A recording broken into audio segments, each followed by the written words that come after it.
At first glance, this painting looks completely insane. It's a swirling mess of naked people, giant strawberries, weird bird creatures, and things that seem to be half plant, half machine. It looks like the fever dream of an artist who maybe wasn't quite right in the head.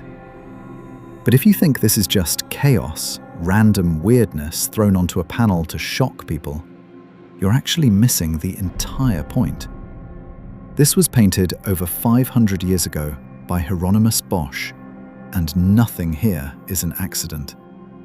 Every strange little creature, every hidden face, every giant piece of fruit is placed there on purpose. And once you understand the logic behind it, the painting stops being funny and starts being genuinely disturbing. Because this isn't just a picture. It's a puzzle nobody has fully solved. And it's quietly asking you a question you might not want to answer. To understand what you're actually looking at, you have to know it isn't really one painting. It's three. This is a triptych, which is basically 3 panels hinged together, so they open and close like a set of doors. Back then, triptychs were almost always made as altarpieces for churches. But here's the first strange thing. This one never hung in a church. It was made for a wealthy patron's palace, a private piece of entertainment for one of the richest circles in Europe. This was a luxury object, a kind of visual playground for people with money and time. And there's a detail most people never even see, because they only ever look at the painting when it's open. When you close those 2 outer panels, they come together to form something totally different. A giant glass globe. It's the entire Earth painted in this pale, ghostly grey, floating in darkness.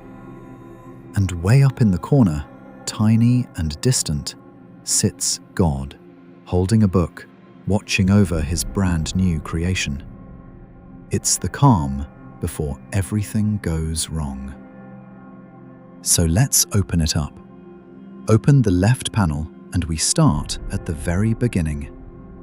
This is the Garden of Eden, and we're watching the exact moment God introduces Adam to his brand new wife, Eve.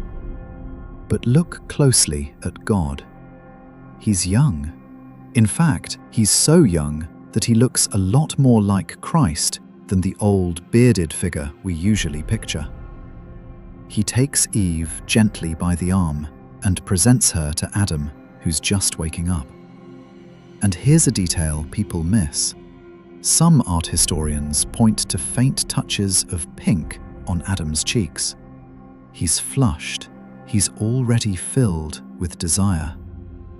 But Eve won't meet his gaze. She looks down, quiet and demure. Now here's the unsettling part. This Christ-like God isn't looking at them. He's looking straight out at you. Almost as if he's checking whether there's desire in your eyes too. Now open the middle. And this is where things get overwhelming. This is the panel that gave the whole painting its name. It's a deep, sprawling landscape, absolutely packed with hundreds of naked people.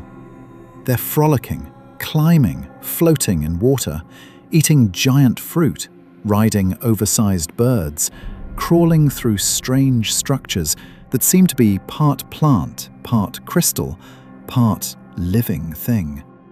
There is so much happening that your eye doesn't even know where to land. But look at what's missing. There's no death here. Nobody's growing old. There are no children. Nobody is being punished, and nobody seems to have any idea that sin even exists. So what are we actually looking at?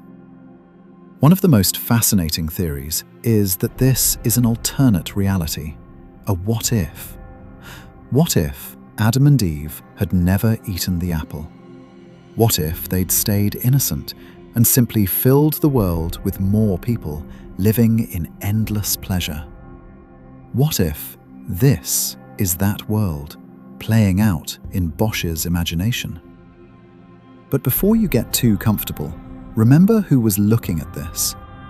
To Bosch and the deeply religious people of his time, this wasn't a happy paradise. This was pleasure for its own sake, sensuality with no purpose behind it. And that made it beautiful, tempting, and completely damned. Because the closer you look, the more you realize the details hidden in this garden aren't innocent at all. Once you get past the sheer scale of it, you start noticing the details, and they change everything. Look for the owls. They're tucked into the scene, sitting perfectly still while everything moves around them. For Bosch, an owl wasn't a symbol of wisdom. It was a creature of darkness, a quiet signal of evil. And there's one perched right in the center of the panel, staring out from a dark opening, silently watching over the entire garden like it owns the place. Then look at that fountain in the middle. There's a small, dark hole in it, and if you actually peer inside, you find a scene far more explicit than anything happening out in the open. The real thing is being hidden, tucked away where you have to look for it. And down in the lower corner, there's a group of figures who aren't playing at all. They're looking back, across the panels, toward Adam and Eve, almost as if they're saying, "This is where it all began." Here's the part that should make you uncomfortable. Bosch painted all of this to be genuinely pleasurable to look at. It's beautiful. So the moment you catch yourself enjoying it, you're pulled in. You're part of it. And don't forget, God is still there in the left panel, still watching your face, still gauging exactly how you're reacting to all of this. Now open the right panel, and everything falls apart. This is hell, and it's the darkest thing Bosch ever painted. A city burns in the distance, reduced to black silhouettes against the fire. Armies of the damned are herded through the night, over bridges, through tunnels, with no escape anywhere. But your eye goes straight to the center, to a figure art historians call the Tree Man. His body is cracked open like an empty eggshell. His legs are dead, hollow tree trunks, and instead of feet, he stands in two unsteady little boats drifting on the water. And here's the detail that gets people. Inside his broken open torso, there's an entire tavern. People are drinking, gambling, carrying on. A whole scene of vice tucked inside the shell of his body. Then look at what's happening to everyone else. Bosch takes the things people enjoyed in life and turns them into instruments of torture. A man is crucified on the strings of a giant harp. A monstrous bagpipe looms overhead. The very things you sinned with become the things you suffer by. And if that's not enough, look in the corner, where a bird-headed devil sits on a toilet for a throne, calmly devouring the damned, one by one. But go back to the Tree Man for a second, because he's doing something strange. He's looking out of hell. And if you follow his eyes, his gaze seems to travel all the way back across the panels, past the garden, past the chaos, to that very first moment, to Adam's first look at Eve. Some scholars believe this cracked, broken figure is actually Bosch himself, a self-portrait sitting right in the center of his own nightmare, watching it all unfold. And this is where the whole thing clicks into place. Bosch is telling us something chilling. We didn't need the apple. We didn't need the serpent. All it took was desire. One look. That single glance was enough to set the entire road to hell in motion. Suddenly you realize these 3 panels were never separate scenes at all.